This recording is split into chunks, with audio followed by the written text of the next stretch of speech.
Illustrate has been our series studying these parables told by Jesus, these parables that are often called the kingdom parables, to kind of catch glimpses of the kingdom of God.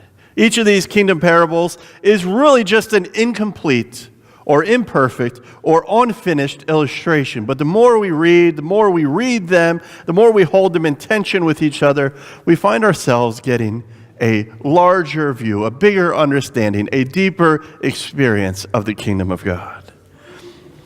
As we've been studying, we've been saying that Illustrate is our Sunday morning series exploring the parables that Jesus used to illustrate for us the realities of the inbreaking of the kingdom of God so we can embody what life in the kingdom should look like. And each week I've kind of reminded you that throughout this series, when I speak about the kingdom of God, what I'm saying is I'm talking about the rule and the reign of God as it manifests in our everyday life. The kingdom of God, a way of defining it, the way of understanding it, is that it's the rule and the reign of God manifesting itself in our everyday life. Now, over a decade ago, there was this family in New York, and they decided maybe it was a Saturday to go yard sailing.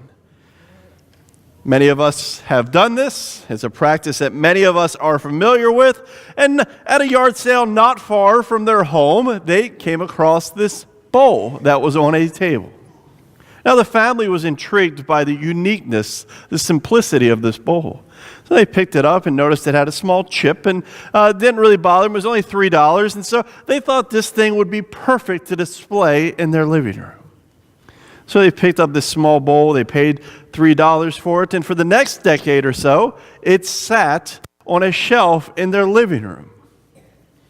Now, over the years, they would look at this bowl and they'd kind of speculate or become curious about what is the history of that bowl that we paid $3 for? Do any of you, like me, just love picking up random things at yard sales and then wondering later what they're all about? Right? I did that probably yesterday more than I should have. So, here's this bowl. They have it on a shelf. They're sitting there. They're watching TV, whatever, and all of a sudden they start to speculate, what is this bowl? We paid $3 for it. It looks old. What is it? And so they decide, to take this bowl, which is only about 5 inches across, and take it to an antique dealer to kind of have them assess it. Well, suddenly they learned that this bowl that they were paying just $3 for was actually a 1,000-year-old Chinese bowl.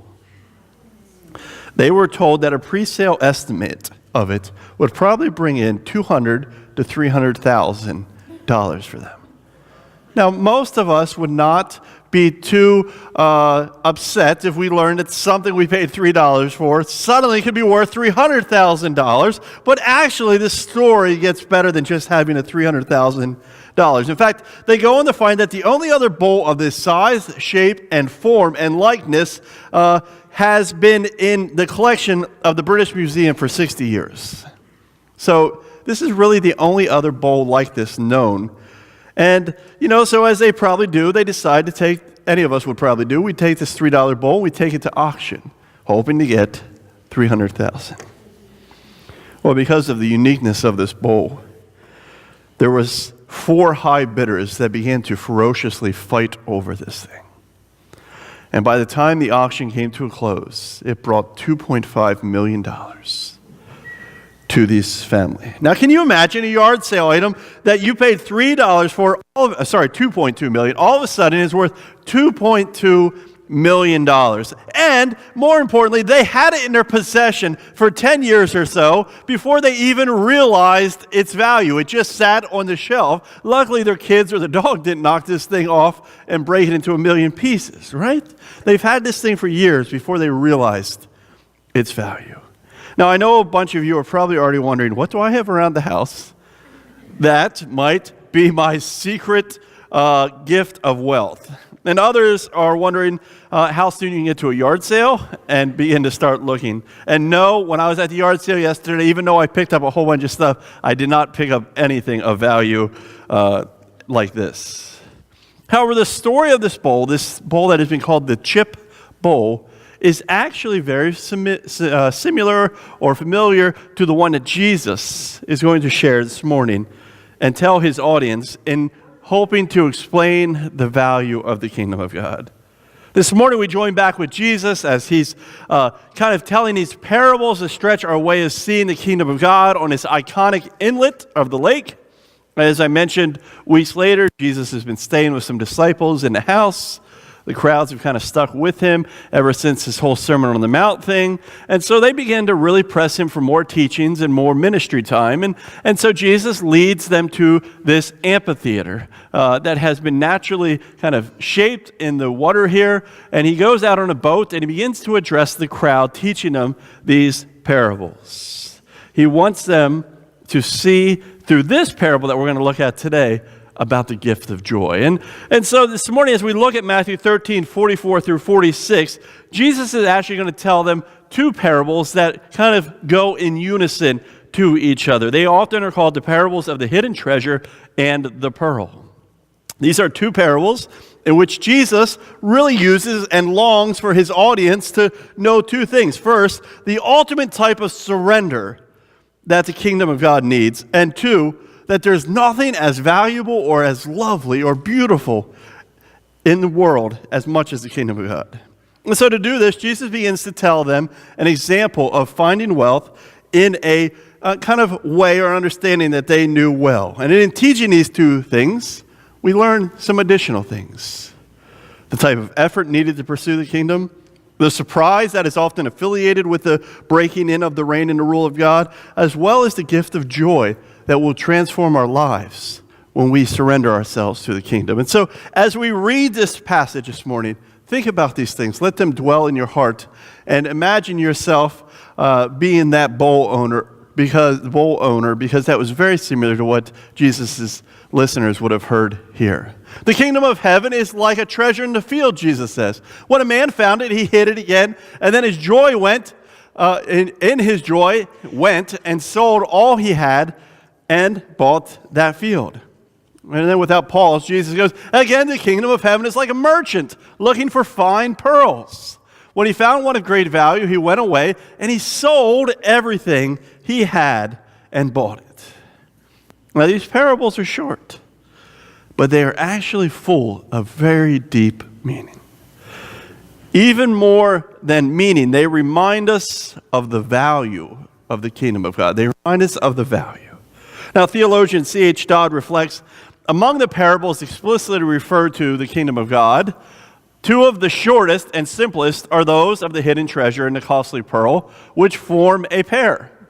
In each of them, we have a picture of a man suddenly confronted with a treasure of inestimable worth, which he forthwith acquires at the cost of all he has. These parables remind us that there is a great value to the kingdom of God, but it's going to cost us everything to acquire it. It may even cost us our lives. Now, these two stories are fun to tell, and they've been told in fun ways through songs and plays. I remember as a kid at the church that I had first grown up in, we actually acted these out in play form, and so I got to dress like this kind of homeless hobo guy. And I was digging in a field in front of the church and found some treasure. And then in kind of Beverly Hillbilly fashion, I yelled, yippee, right? And like kind of kicked my feet up. I think I can still do it, like, right, yeah, and clapped them together. And then I ran out. And so we got to act these out. And these are fun stories to tell. But I don't think we often understand the way that they struck their original audience. We understand that, sure, these people found things that are wealthy, but I don't think we understand that this was a very familiar context to them. In each of these short stories, there's also a lot that we could speculate. Who's the merchant? Why is he looking for pearls? So on and so on. However, Jesus tells us these stories with the same intent and undercurrent. An intent and undercurrent that declared the kingdom of God was full of value and great wealth, and it would cost everything to get it. This is a story of a man selling everything he had to buy a field that he worked in. He was a farmhand. Now, that farmhand knew that there was riches in the field that he worked in. And the second one is the story of this professional yard sailor who found a prized pearl and gave up everything he had so he could get that one pearl, so he could afford this one piece that looked like nothing else he'd ever seen. Unlike the story that I opened up with, Both of these things were not only of great value, but of great sacrifice. Now, we might like the idea of somebody burying their treasure and us find it. We might even laugh at it, like, who would do such a thing as that? Is put everything, these kind of treasures in their backyard and bury them, and we kind of chuckle at that. Then again, I also chuckle that I had a grandparent who put their money in the freezer, and another one that hid it inside a mason jar and put it inside a hole in the wall of wood paneling. I'm sure that all of us have family members that were kind of like this throughout the Depression that had unique ways of hiding their money. Now, in this time, Jesus' audience did not have banks. In fact, Jews were forbidden to earn interest. And so the way they handled money was completely different than you and I. This isn't the only time that Jesus actually talks about the riches of the kingdom as money that gets hidden in the ground. If you know the parable of the tenants, the unprofitable servant is the one who did not use his money for an increase, but rather hid it in the ground. And this was completely acceptable and also respected behavior at the time. It was actually not only in this way kind of present in the culture if that's what you do with your money, but in other cultures as well. The early Vikings, when they would overtake somebody, they'd take their gold and their silver, and then they would bury it in the ground and never dig it up again. If you ever visited Indian Echo Caverns, kind of near Hershey, when they opened that cave for the public, they found a treasure box in there, and they opened it up, and they found money in there, some going all the way back to Rome. And so for many cultures, including American, it was very common for you to bury what you had so that nobody could touch it. In the time of Jesus, not only was it popular, the rabbis encouraged it. In this time of war, in this time of uprisings and oppression, you would hide your money in your backyard, in your ground, so that you would not have it stolen by robbers or uprisings. And if you would have to run because kind of, like your neighbors decide to fight Rome, and then Rome comes in and levels everyone's house, you would run away. And then when you'd come back, you remember where you buried your money, you would dig it up, and then you would have some money to start life over with. It was very common, and it was encouraged. So in the same way, there were times that people didn't make it back to their house. And so there were these other people, farmhands, that would love to dig through other people's yards and kind of find these treasures. Man, if we can just find that treasure, we'll be made. It's like those people that every Saturday and Sunday you see at Turkey Hill, just kind of, sorry if you are this person, you are that, you're spending $40 trying to get that winning lottery ticket so that you don't have to work again the rest of your life. Like, this is the kind of people that Jesus is addressing. These people that knew there's got to be money in the field. Joey didn't make it back after the uprising. I'm going to look for his riches. And so, we never see anything in our culture like that, right? Right? It kind of gives us this image of these old men that kind of sit at the beach, and I don't know what they do for a living, but all they seem to do every morning is go around beep, beep, beep, beep, right? So this is that kind of idea, people looking for other people's riches. Now, this was so common that people were finding other people's wealth that they actually had to come up with finders keepers laws of the time. Now, William Barclay, a theologian, actually kind of translates for us this ancient Jewish law. And it says, what finds belong to the finder and what finds must be proclaimed? Which ones must you say, like, hey, I found this thing, and which ones do you just get to keep? These finds belong to the finder. Finders, keepers, losers, weepers, right? If a man has scattered fruit, if you pick it up, it's yours. Or if they've scattered money or hid money and you find it, then these belong to the finder. Now, seemingly, you didn't have to find the rightful owner. You just got to keep it. Now, you and I might do that with a penny or a few dollars that we put on the ground. There's a quarter. Put that in your pocket. Or, there's $2. We might keep that. But if we're walking around an amusement park or Wise Markets and we find $100 on the ground, we usually try to take it to the storefront. We try to take it to the police and hope that it gets back to its rightful owner, right? But in this time, shrewdness was kind of politeness, and so you just kept it. It would be great to just keep $300,000 you found sitting on the ground. Keeping money you found was more offensive to you, it's more offensive to us than it was to Jesus' audience. However, what Jesus' audience would have found offensive about this story is actually something completely different. What they would have found troubling was Jesus highlights a man who is working for another man and finds that man's riches in his own yard, doesn't tell the man about it, he reburies it, and then convinces the man, this soil you've been making me toil in for years, it's not really good soil. I mean, I'll buy this land from you. And the man rightfully sells him the land, and all of a sudden, finders keepers, that treasure is mine.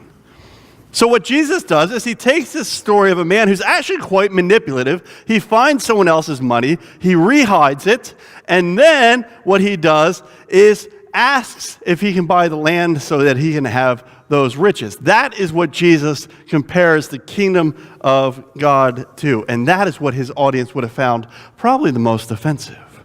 Author Thomas Keating says this: "How can the kingdom of God be compared to a treasure that gives rise to such improper conduct? Evidently, this man rehid it because he was trying to conceal it from its rightful owner." Now, this part of the story would have certainly caught the attention of both the farmhands and the landowners.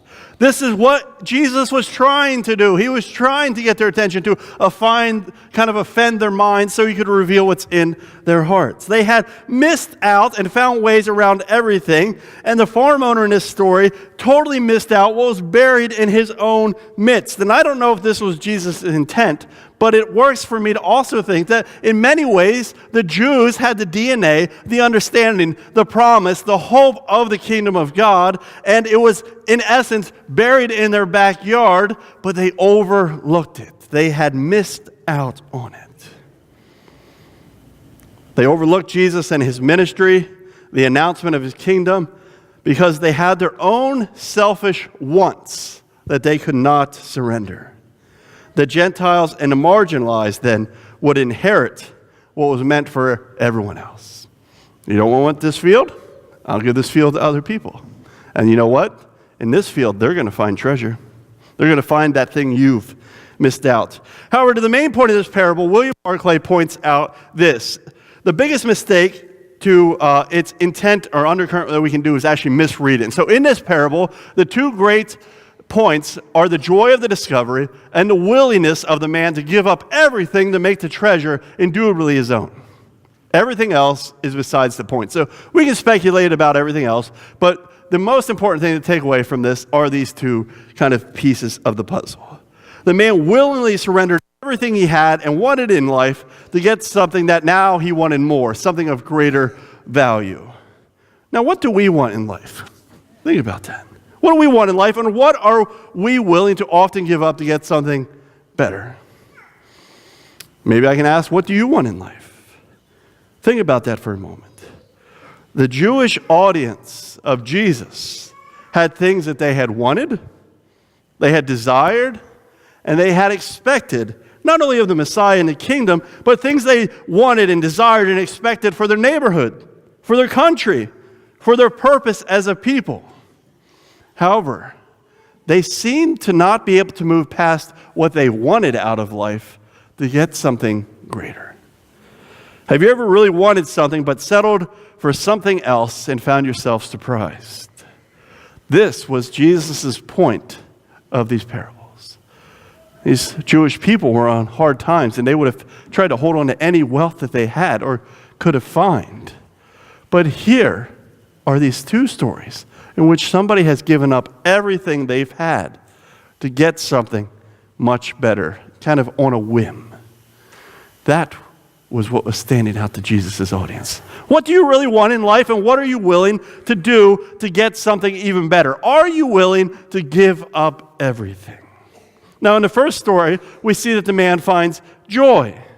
Now, we learn later in the Bible that joy is a fruit of the Spirit. It's something that happens inside us. It transforms us on the inside out, and it's because we experience transformation of Jesus and his kingdom. The word for joy there is actually char, the same word that is the root word for spirit, and also the word charismatic that we often use.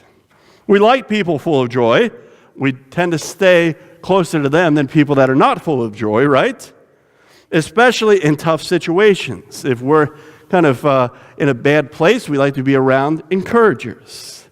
Jesus says, finding the kingdom, being transformed by the rule and the reign of its presence, transforms us with its joy. Now, in this second part of the passage, we see Jesus tell a completely different story. It's a story of a merchant who is looking for pearls. Now, it's kind of this store owner, a merchant, and he's walking around, he's going to yard sales and market shopping. He's looking to find pearls and probably resell them in his store or at his own market stand. And finally, he finds one that's just so much prettier than anything he's ever found. It is the golden egg of pearls.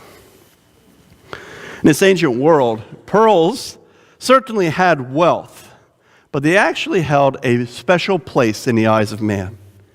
Actually, in our culture, we too have this same thing. Where do we put pearls? We put them on our necks, right? We like to kind of wear them and show them off. It means you are somebody important if you can kind of wear your pearls. I'm going to church. I'm going to wear my pearls today, right? My wife's telling me to stop that. She just gave me that look, right? And so, in our culture, we too have special places for things like pearls because of their beauty and their rarity. But in Jesus' time, pearls were not only valued so much because of their wealth, but because of their beauty and their rarity. Pearls were very rare, they were very beautiful, and in the ancient world, you could actually only find them in two places, and it was the Red Sea and far off onto the coast of Britain. And so, if you were blessed to find one, or get one, or inherit one, this was like something special. It's like the antique that you have in your house that you love to tell people about, like, that was my great-great-grandfather's, and he used it to do this. So pearls had that same kind of significance. They would sit in your room, kind of like that bowl in the opening story, and when you would just look at it, you would reflect on it. You would feel that you were finally making it in life, because I have that rare, beautiful thing right there. Now, there were merchants who made their living scouring other markets and coastlands trying to find pearls so they could sell them and make a living. In the Gospel of Matthew, author William Barclay writes, "To the ancient peoples, a pearl was the loveliest of all possessions, a joy to complete and to admire." That means the kingdom is the loveliest thing in the world. Let us remember what the kingdom is. To be the kingdom is to accept and to do the will of God. That is to say, and to do the will of God is no grim, gray, agonizing thing. It is a lovely thing. I love that idea. The kingdom of God is a lovely thing. There are many fine things in this world, and there are many things in which man can find loveliness. He can find loveliness in knowledge and in the reaches of the human mind, and in art and music and literature and all the triumphs of the human spirit. He can find loveliness in serving his fellow man, even if that service springs up from humanitarian rather than from purely Christian motives.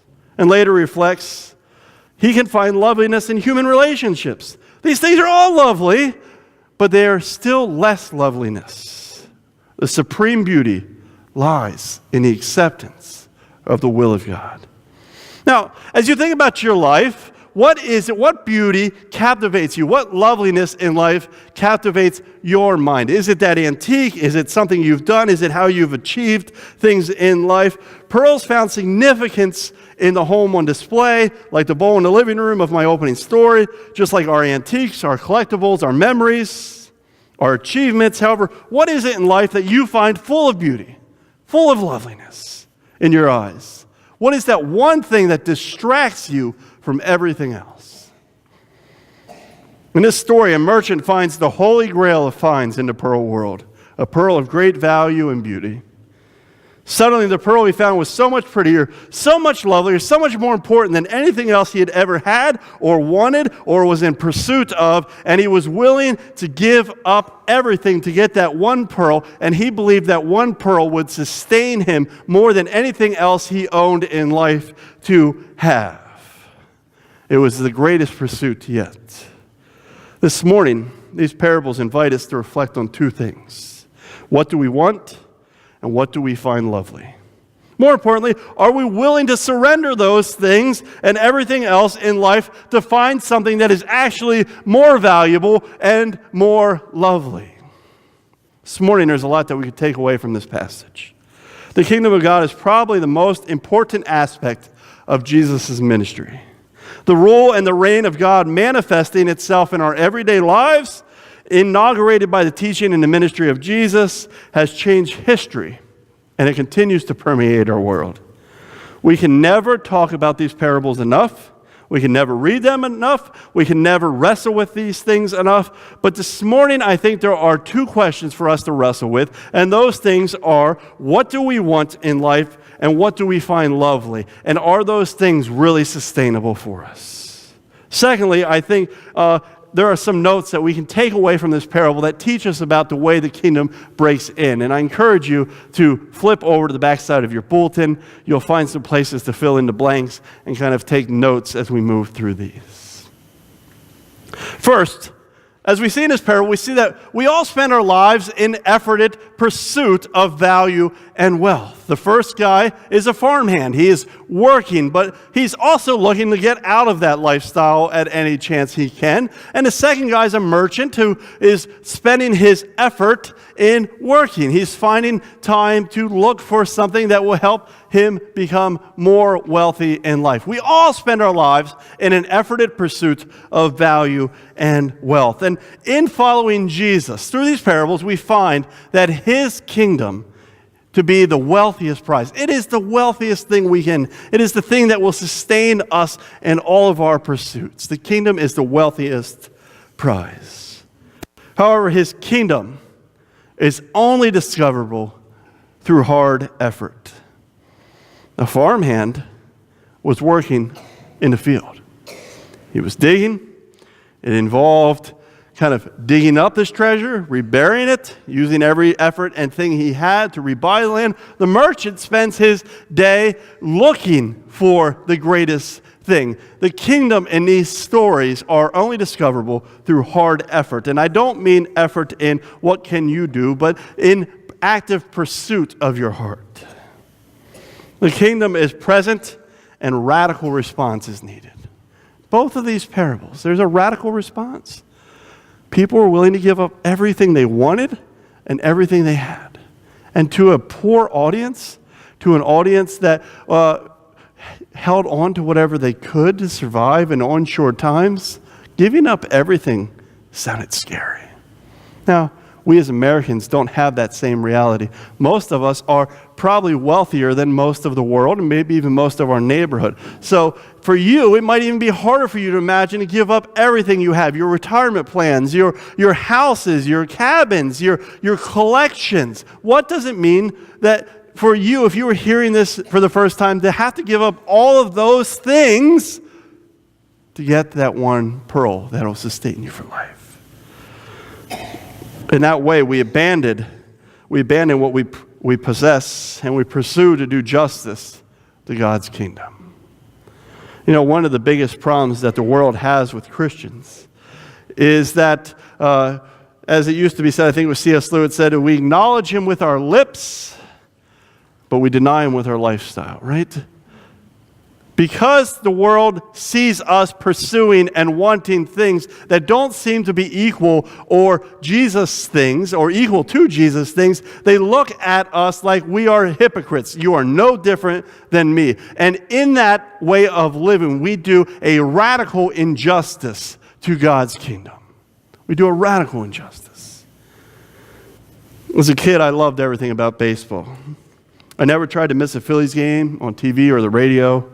For years as a young boy, I fell asleep to radio, especially when they were on the West Coast. I'd put it on, 10 o'clock at night, fall asleep, and I'd listen to Whitey and Harry call the games until I couldn't stay awake anymore. Any chance I had, I played baseball in the backyard. I practiced my Mike Schmidt batting practice stance, right? And I collected baseball cards. By the time I was in 4th grade, I had these kind of Tupperwares or under the bed bins that neatly were collected, separated into 6,000 baseball cards that were kind of stacked and neatly put into these plastic bins and tucked under my bed. And there was this great anticipation when you could get some money and buy a baseball card. It was like 75 cents then, so you took 75 cents, you went to Kmart and you got a pack.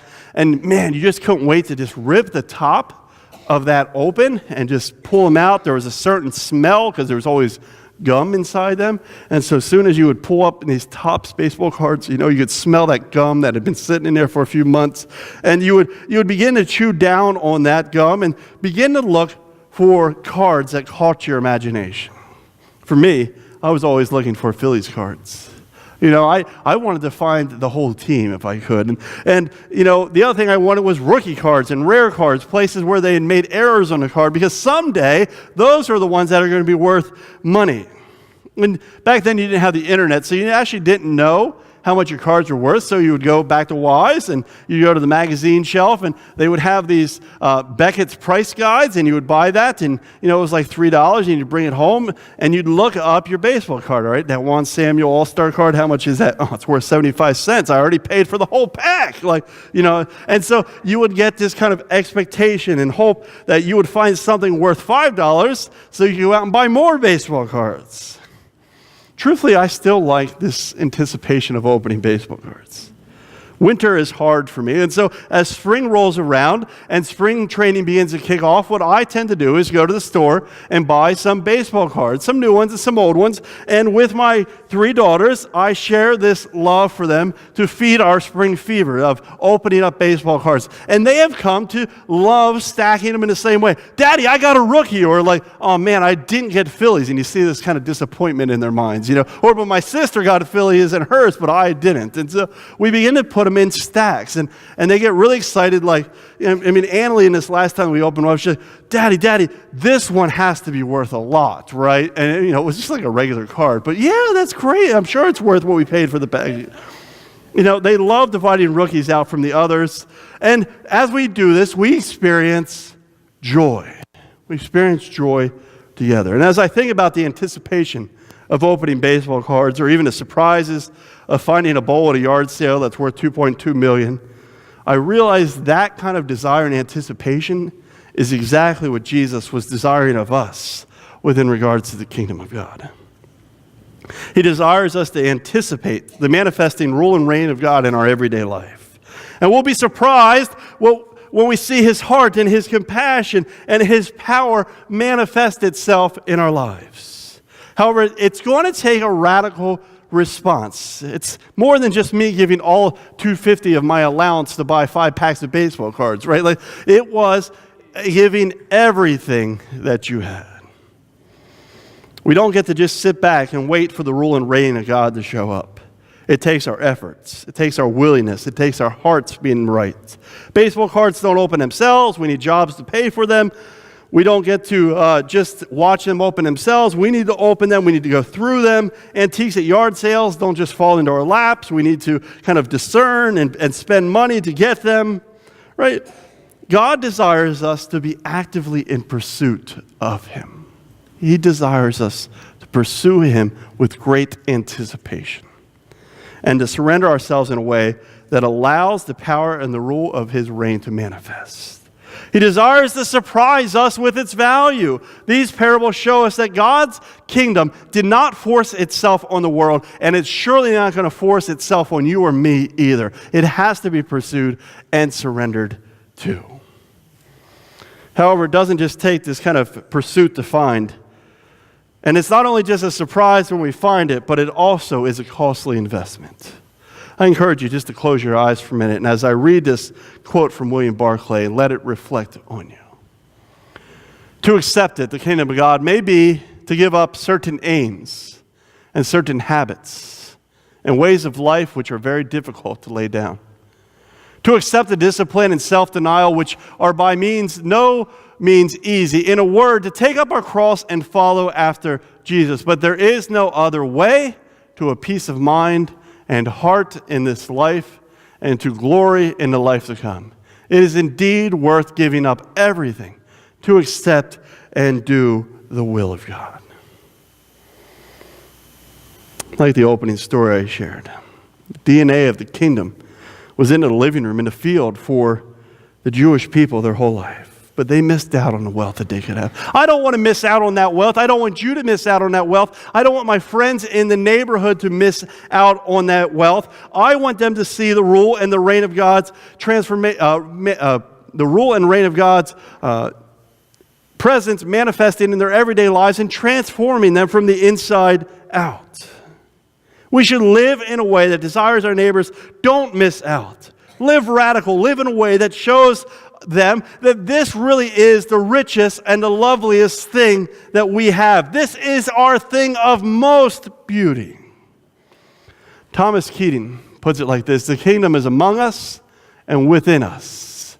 It is a treasure that involves our participation in the divine life to which no other conceivable good can compare. And in all practical purposes, most people are just not interested. So what do you want? What do you find lovely? Deep down, it's easy for us to say Jesus, and we're sure that the thing we want more than anything else is the kingdom. But folks, if you are really unsure, I encourage you to ask your spouse, your kids, your neighbors, what is it that you think my life values? What is it that you think my life finds wealthy or beautiful? Because often what their answer is going to be much closer to the truth than what you think of it yourself. Are you willing to move past those things you want, those things that find joy, that bring you value, and bring you beauty, to find something of more sustaining value and beauty? It is that question we all need to ask ourselves. It's a question I need to ask myself on a daily basis. Am I living in a way that still says the kingdom of God, this thing that Jesus said was the most forthright kind of beauty and central piece, is that still what I want? Is that still what I'm in pursuit of? C.H. Dodd begs us to wrestle with the impact of these parables. Jesus saw in his own ministry the coming of the kingdom of God. It is within your power to possess it in the here and now. It is like the treasure finder and the pearl merchant. You will throw caution to the winds. Follow me. I think that's what Jesus has for us as an invitation as we wrap up this morning. It's my kingdom. It's my power and inbreaking, something that you can possess right now. It's becoming the most lovely, most valued thing in your life. Is it becoming the most valuable thing? Jesus is desiring it for us. Because when we live this stuff out, it will change people. It'll speak to our neighbors in powerful ways to give them what they need in life as well. You know, when we live in this way, when people see it in us, is the chances that we are probably the times that we also have the most kind of evangelical kind of conversations with people. Like, I can think in times that I'm like, man, I can do this really well and I'm doing this really well. It's the times where our neighbors want to talk to us the most about faith because it's almost kind of glowing on us. It's the times that you're in a restaurant that somebody says, hey, can you just pray for me? You know, if that really is the foremost thing on our mind, we're willing to stop everything right there and just be with them. Even if they're atheists, they've come to us for prayer because they see that that is the most important thing in our lives. Is it what you desire this morning?